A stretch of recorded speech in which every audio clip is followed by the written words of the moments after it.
turn tonight to James chapter 4.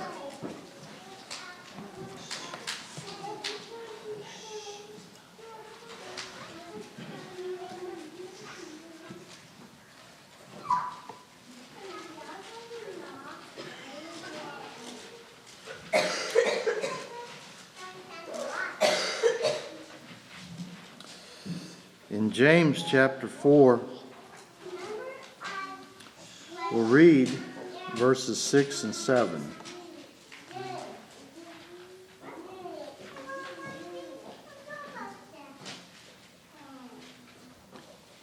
But he gives more grace.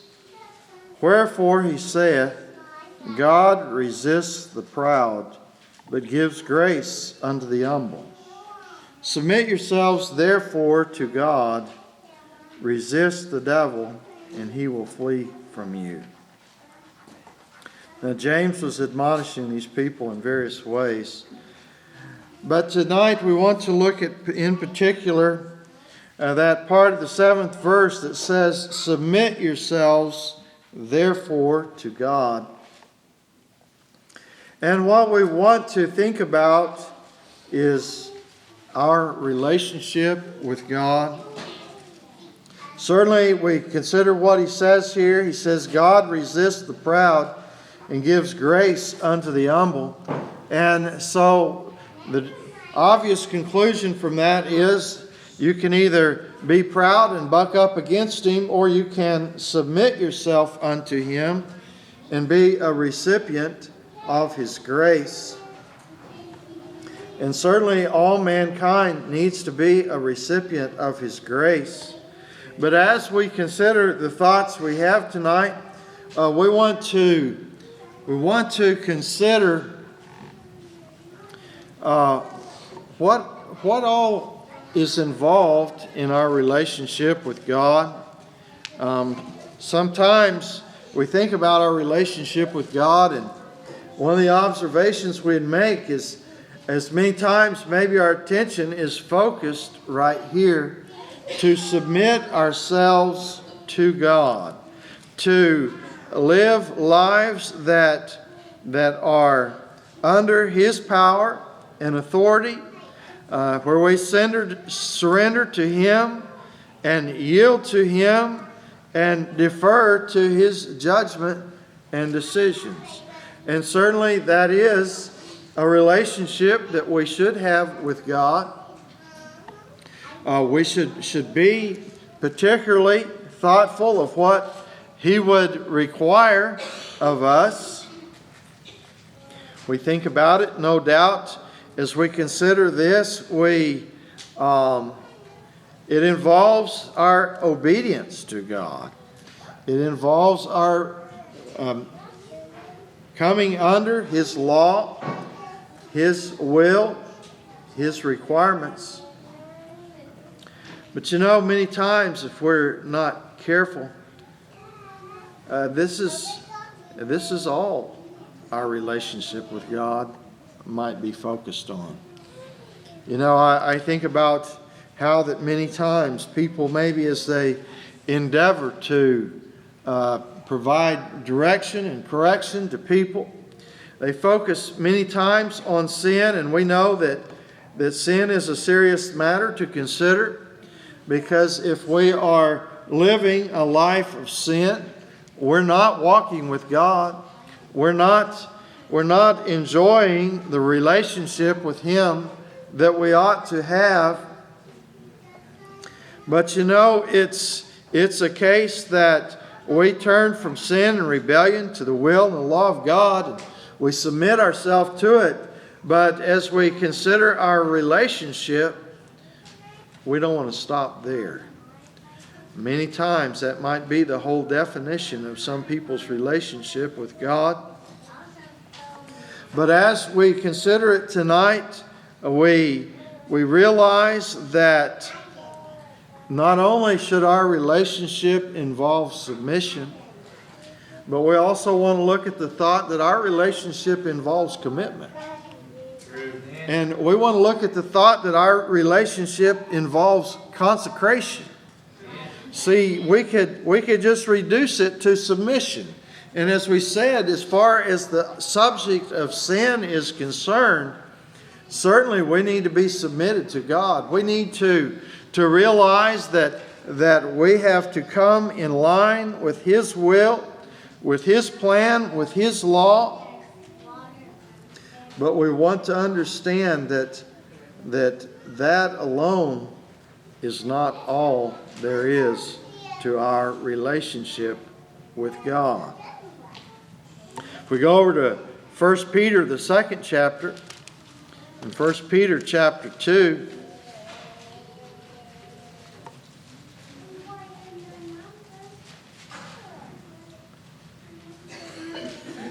we'll begin reading there at verse 11.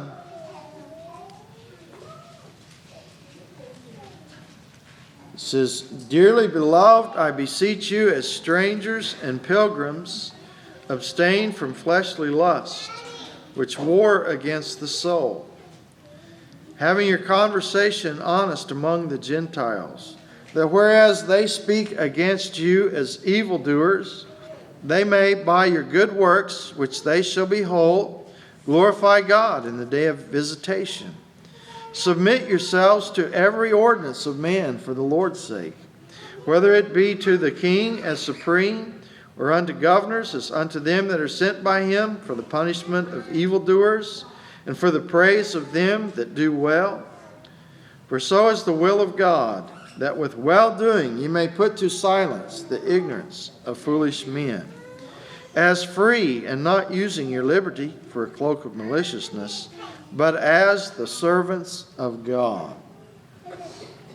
So Peter was speaking to him here, and he was giving them the admonition that we should abstain from fleshly lust, and we should abstain from those things which are not good for our soul. And he was admonishing them about their conduct and say, have an honest conversation, have an honest conduct before the Gentiles, that they might speak of you as evildoers, but by your good works, which they shall behold, they'll have to glorify God in the day of visitation. Certainly we need in our lives that good behavior. That good behavior that influences the world around us. He said, submit to the ordinance of man. In other words, be submissive not only to God's law, but to man's law as much as is possible. And we know, he says, every ordinance of man. There are things that man have, you can read through the Bible, and they're recorded there, that men have done that is absolutely contrary to the will and law of God. In those particular situations, we certainly need to be submitted to God first and foremost. But many times people have the idea that, well, I can just kind of look at the law lightly and ignore it. But certainly if that is our attitude towards man's law, we can wonder what our attitude is towards God's law. We should be law-abiding in our lives as much as is possible. And as I said, I realize we live in a day and time where we see some things going on that I don't believe man is putting in place, those laws and things that necessarily promote what is good and right. But we as people still need to abide by the law as much as we can and still have a clear conscience before God. So submission should be very much a part of who we are as people of God. We want to be submitted so that even though it causes us to maybe sometimes go through some difficult places, we still want that willingness and that desire to do all the things that God would have us to do. But as we said, we consider that, and make this observation. Many people stop there, and their life comes really, to my understanding, short of all that God would have it to be.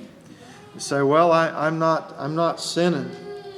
And many times, maybe if that's the place you're at your experience, you might ask the question, well, is it a sin to do this? And with the idea that if it's not, I won't, but if it isn't, I will. But certainly, if we go on in our relationship with God, we're going to be asking other questions besides that as we consider the things that ought to happen in our life. We're going to be reflecting upon other things as well. So if we look at 1 Corinthians chapter 16,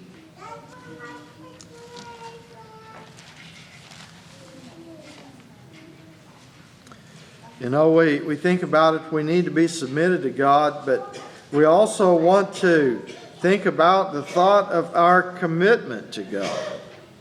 And that thought of commit really has in it two ideas. One is to give in charge or trust. The other is to pledge or bind, as in an example. He is committed to preach the gospel. And that's a commitment, a pledge, or a trust. So with that thought in mind, we read here in 1 Corinthians chapter 16. We'll read verses 15 and 16.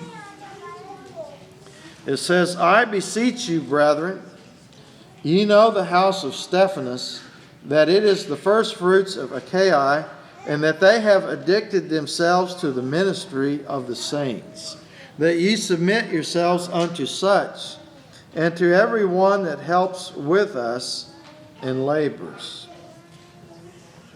So he was beseeching them to submit, but he was beseeching them to submit themselves and to work with those that had a commitment to the ministry of the saints.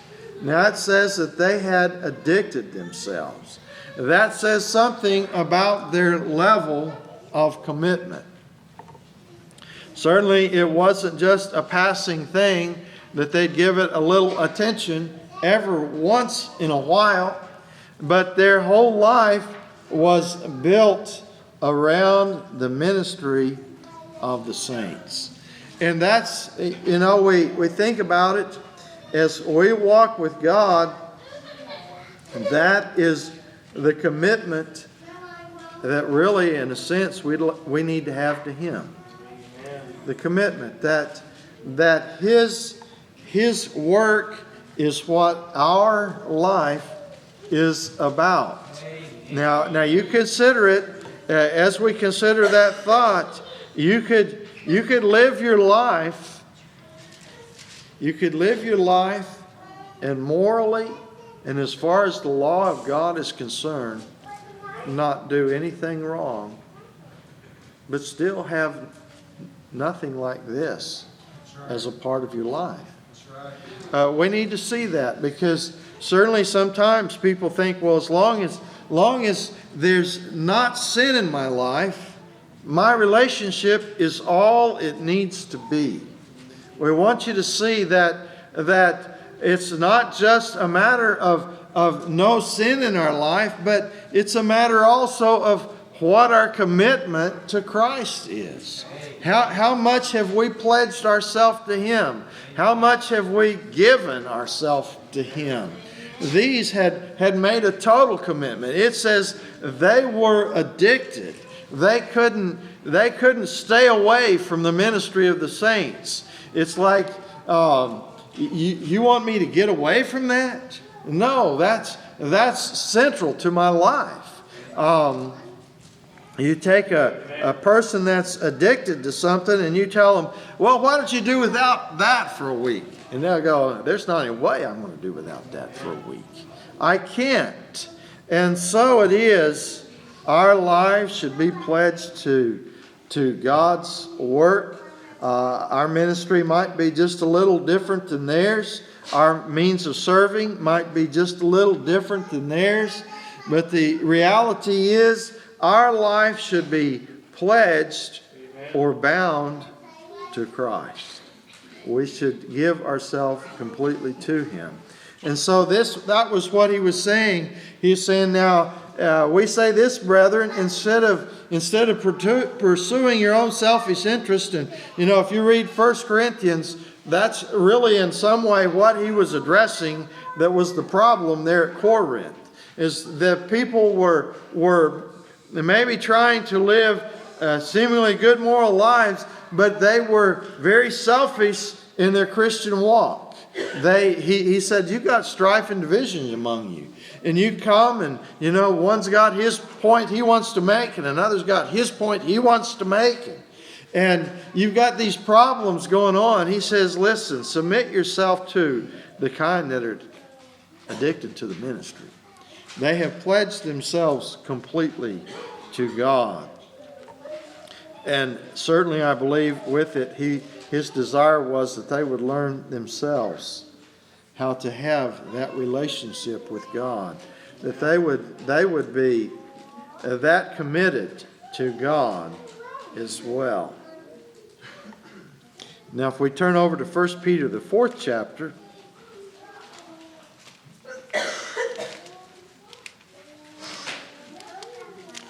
1 Peter chapter 4.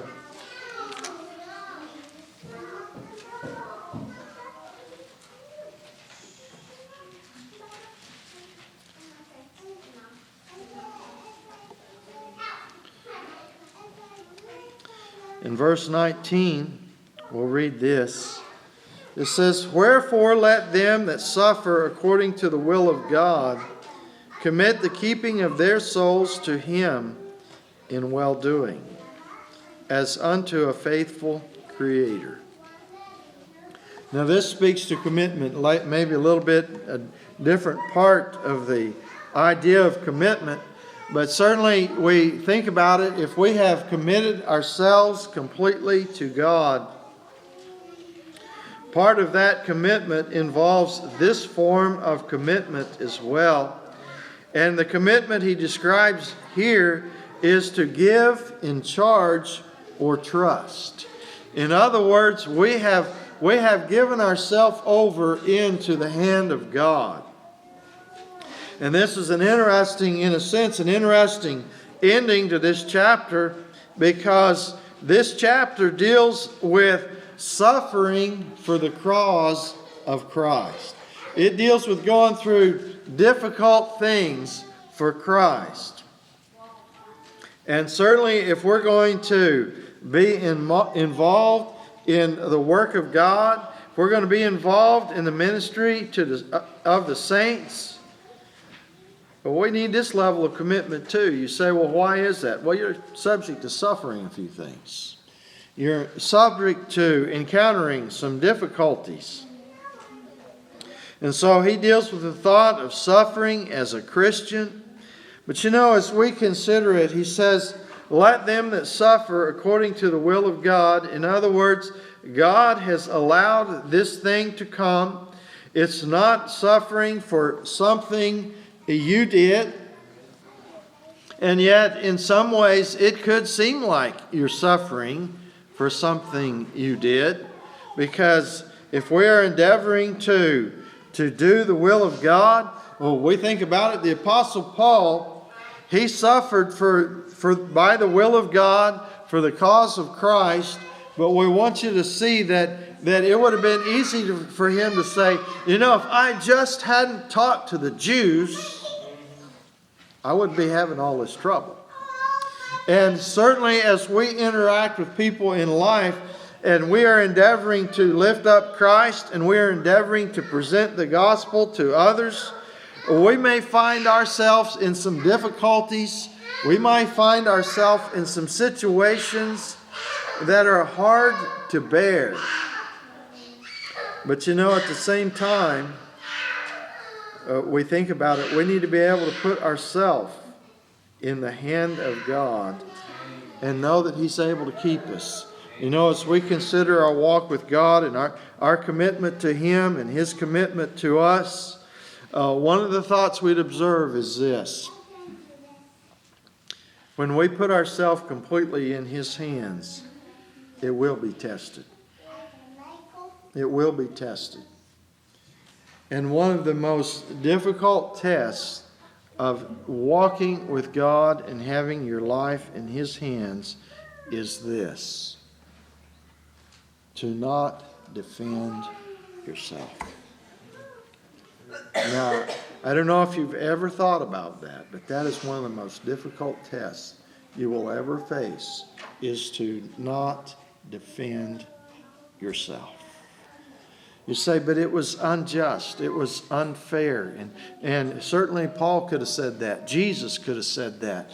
There's plenty of other folks who could have said that it was unjust, it was unfair. And so it's very much of a temptation to step in, and instead of committing myself to God and letting Him handle the situation and letting Him be my defense, for me to rise up in myself and go to my own defense. You say, well, it looks like they're gonna win here. They're going to come out on top. And certainly in the world of politics, they may say that this is not good advice. But you know, as I watch in the world of God's work, here's my observation. I have seen people that have failed this test. And after the failure, many times, they ended up on the sidelines of the work of God.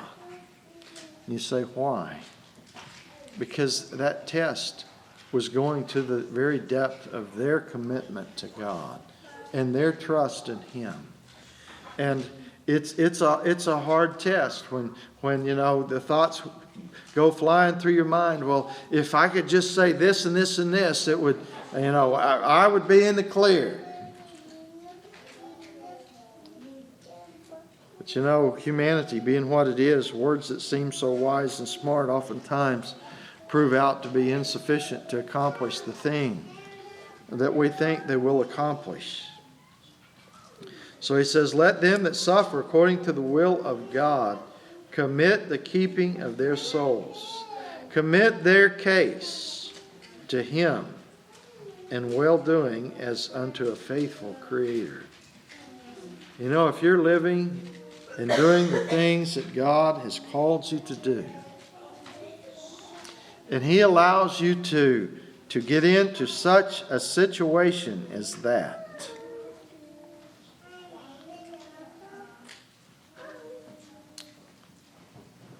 it'll be the time to pray and to trust. And having come through it, and we know those that some we've known that have been successful, and people had great respect for them and great appreciation for them, and other things such as that, can we say this? In many cases, it was after they had gone through this test and come out the way that God wanted them to. Not out defending themselves, not out trying to win any arguments for themselves. Certainly we want to be faithful to the gospel. We want to defend the truth. We want to defend what's right. But the reality is we need to be able to put ourselves in God's hands. If we pledge to do His work, that's, you might say, the next step. Just put myself in God's hands. I'm doing His work, and He will take care of me.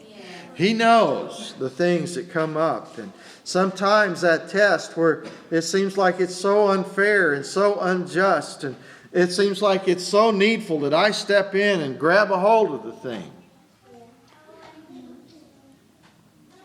What's really needful is to be a faithful example to the reality that I'm God's and He takes care of me. It's a tough thing, and we're not here to try to suggest that if you find yourself in that place, it's going to be an easy time. It's a tough time. I think about, there was a song that talked about the preacher in black or something. It said he used to sing, you got to walk that lonesome valley. You got to walk it by yourself.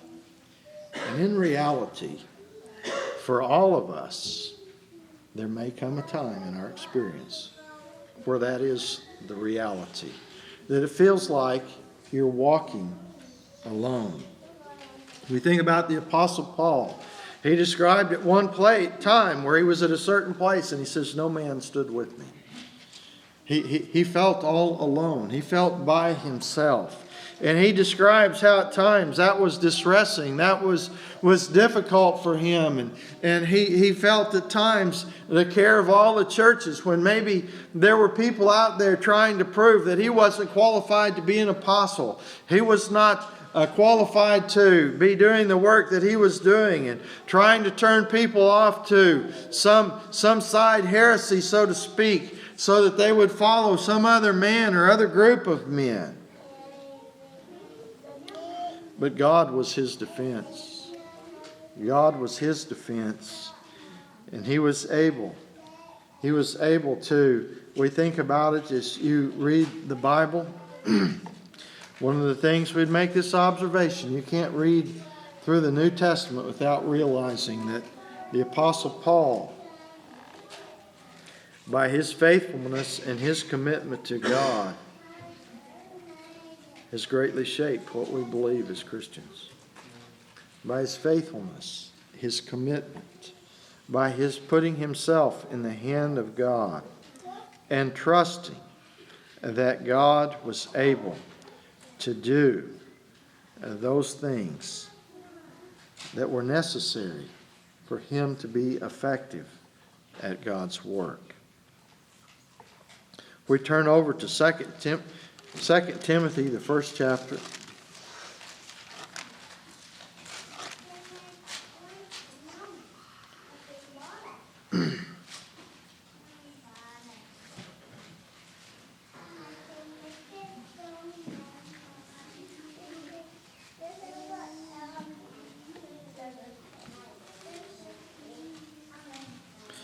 In 2 Timothy chapter 1 and verse 12, it says this, "For which cause I also suffer these things.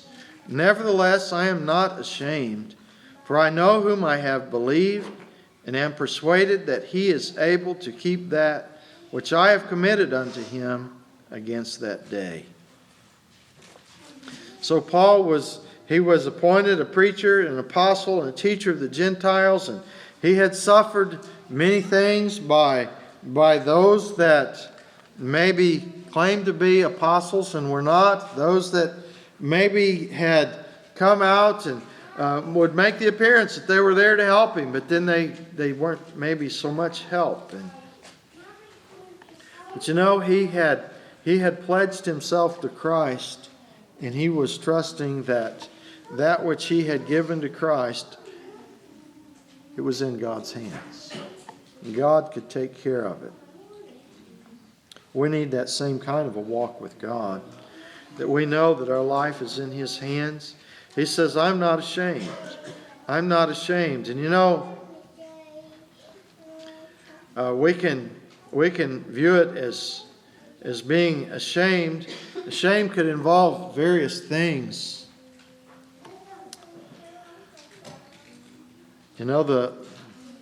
The world will try to make us ashamed because we're different. And really, I don't want to come under that. Don't feel that I need to. We live in a society where an awful lot is going on now, where people are being manipulated by being shamed. Being manipulated by being shamed. You're just, we think about it, you stand against some of the immorality that's going on today, and you're just a bigot. Well, call me a bigot. Right's still right and wrong's still wrong. It didn't change it. Didn't change it. And so many people, they come under the shame and they turn and they run. But we want to realize that when he says, I'm not ashamed, he's not just saying that kind of shame. But we read in the Psalms, and I don't remember which Psalm it is right now, but it was dealing with what the psalmist, and I believe it was probably David, what he was confronting. And the thing that he was confronting, people were saying to him, "Where is your God? Where is your God?" And certainly as we describe that test, where it seems like we're kind of walking alone, and it seems like that we're suffering injustice. You want a good picture and example of someone going through that? Think about David. He was anointed king, but he wasn't treated like king till Saul died. And it was sometime after that. It wasn't like, well, I'm anointed king. These people ought to just really look up to me. We think about it, the things he was suffering at Saul's hands. He hadn't done anything wrong. He'd gone out and fought Saul's battles for him. He was his son-in-law. He'd come and he'd play music when he was suffering under the distress of an evil spirit. David hadn't done anything wrong. But because of jealousy, because of other things, David was put on the run. And yet we think about it, he had the temptation before him to take the matter in his own hands. At least twice he had the opportunity to put Saul to death and remove that obstacle to him being king. But both times he left it alone. He left it alone. He saw the opportunity, but he left it alone. And he took the position, Paul says, that I know that he's able to keep that which I've committed to him. I know that God has his work. God has his plan. I have pledged myself to be a part of his work and his plan. I have given myself to it, but my trust is that God can bring me through whatever comes my way as the result of that commitment or pledge that I made. That God can see me through it. It's not always easy. As we said, Apostle Paul, he tells you he was distressed, he was persecuted, he was cast down, he went through all kinds of things. But he kept his eyes on Jesus. He kept his commitment to Jesus, that he was not going to turn aside. And so we want to have that same kind of commitment in our relationship with God, that we have given ourselves to him, and we know that in our giving ourselves to him, we have placed ourselves completely in his hands, and we are counting on him to take care of us. Now, along with that, we want to consider the thought of consecration. We need to be consecrated to God.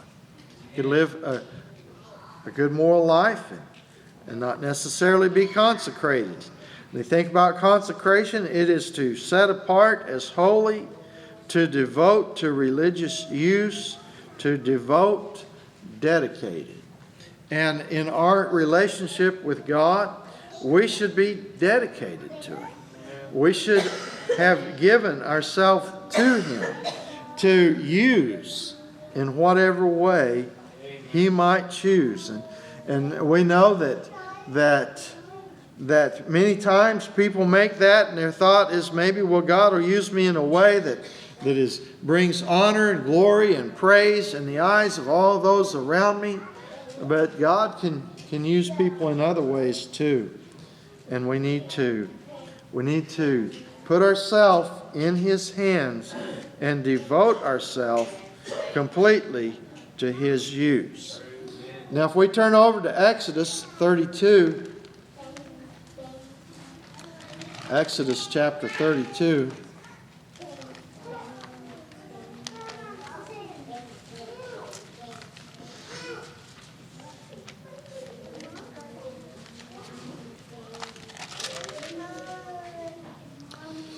In Exodus 32, we'll begin reading at verse 25.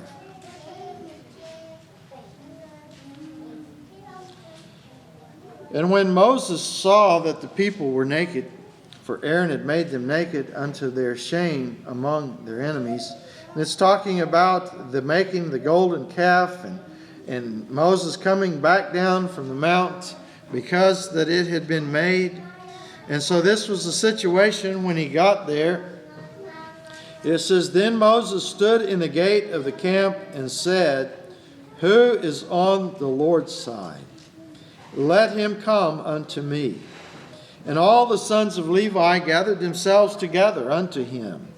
And he said unto them, Thus saith the Lord God of Israel, Put every man his sword by his side, and go in and out from gate to gate throughout the camp, and slay every man his brother, every man his companion, and every man his neighbor. And the children of Levi did according to the word of Moses. And there fell of the people that day about 3,000 men. For Moses had said, Consecrate yourselves today to the Lord, even every man upon his son and upon his brother, that he may bestow upon you a blessing this day. Now this kind of gives us a kind of an interesting look at consecration. But here's what they consecrated themselves to do. The first question was, who's on the Lord's side? And so the consecration was to God. And the action that they were going to take as the result of that consecration, they were going to go through the camp and slay everyone that was on the calf side, regardless of what their relationship to them was. You say, well, that sounds pretty brutal. That sounds like maybe some things we see today in a sense. But what we want us to see is this. Their consecration was, I'm with God. That was their consecration. I'm with God. Everything else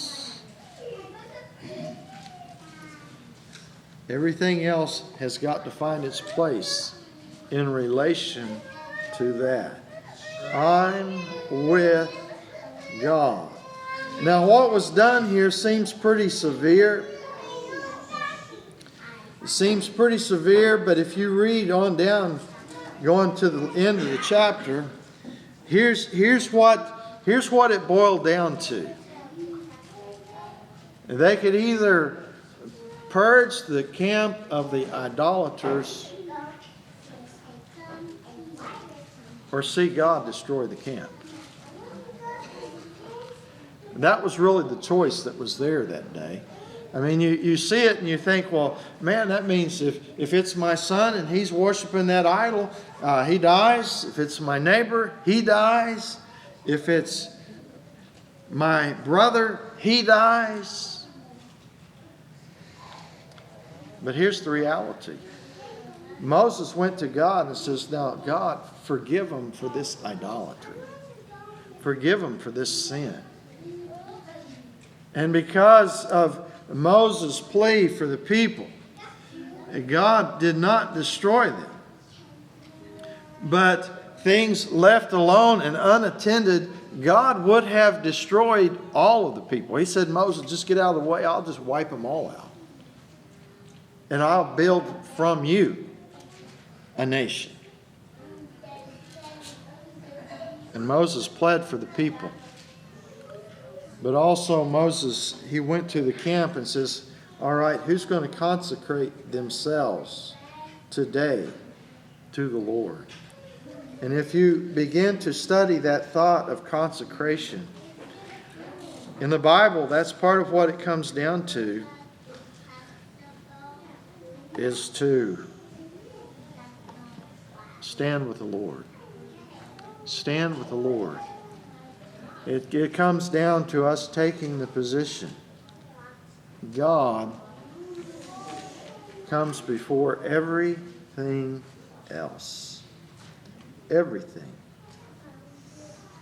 So you can say, well, I'm walking with God. I don't participate in immorality. I don't do things that are sinful and wicked. But have you come to the place where God is everything? Have you answered the question, who's on the Lord's side? We need to know the answer to that question. We need to be able to take our position just like these Levites did there with Moses. And their position was, I'm on the Lord's side.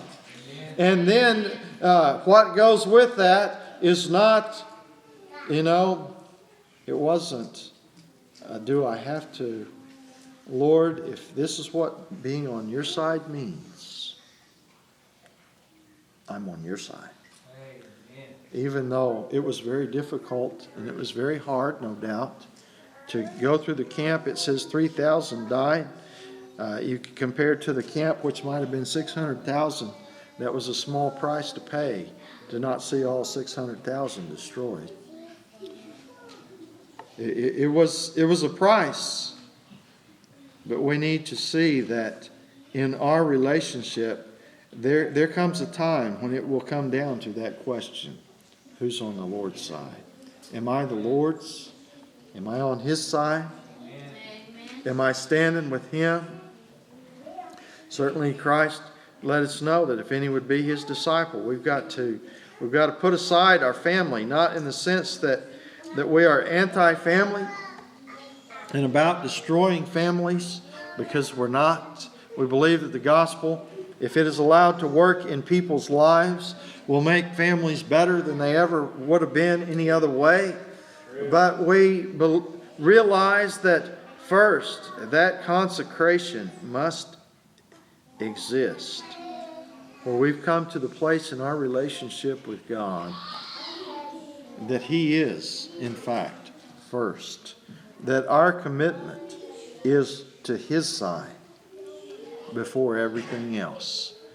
And sometimes people will say to us, I know, that, well, that's, you're kind of bigoted. You don't, well, if it's not in agreement with God, I'm not in agreement with it. And that's the way it needs to be in our walk with God. That's the way it needs to be. We might start out first just addressing the problem of sin in our life, but I believe God wants the relationship to come to that point that we do view it just that way. There's God's side and there's everything else. And I want to be on God's side. I want to be with Him. And as we consider that, if He is first, we'll be faithful to Him even though it's difficult and painful. See, I believe we live in a society that really gives not much consideration to that thought of difficult and painful. It is viewed in our society as something to be avoided. But we need to understand that we do not want to buy into that manner of thinking, that we will just take the easy way out in whatever comes, because the easy way will certainly be destructive to our relationship with God. We must settle it in our heart. I'm on the Lord's side. I'm going to stand with Him. That calf, that idol, that whatever thing it might be, by God's grace, I'm going through it. But I'm not following that. So many times in our walk with God, we need to realize that really to be effective and successful, we must have devoted ourselves to God and to His cause. Now, Paul wrote in Romans chapter 12 and verse 1, he says, present yourself a living sacrifice. You know, that's kind of what consecration is all about. Give yourself as a living sacrifice to God. You've devoted yourself to Him. Just like that sacrifice is devoted or given to God, it is brought and presented, and it is when you make that sacrifice, we know in those natural sacrifices, once the sacrifice was made, you weren't going to take it back. It was put on the altar and it died. And it was burned, or it was eaten, or whatever was done with it. But the same needs to be true with our consecration to God. We choose to be on His side. And it's not up for discussion for us to be on any other side. It should not be up for it. Because why? Well, there's all kinds of things in the world that will pull on us. But we must see, our life needs to be dedicated to God's use.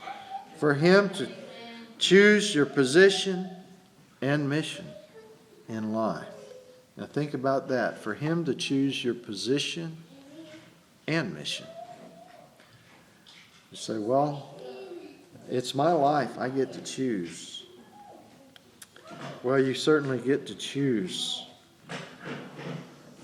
whether you're going to give yourself completely to God or not.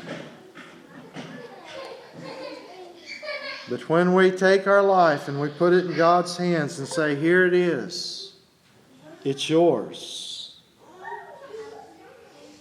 And now He gets to make a choice about what our position and mission are going to be. He gets to make a choice. Certainly He calls people to things. And we've read, it's an interesting thing. We've read the story of many people that ended up working as ministers for God. And many of them basically, their consecration was tested. It was like, God, that position and that mission is not the one I wanted. I had something else in mind. And God said, well, that's what you need. That's where you're needed. Certainly, we should, as we make our choices in life, that consecration should play in the choice. God, here's my life. I've committed to You. I'm trusting in You. I'm counting on You. Now You decide. You decide. You decide what you're going to do with it. How are you going to use it?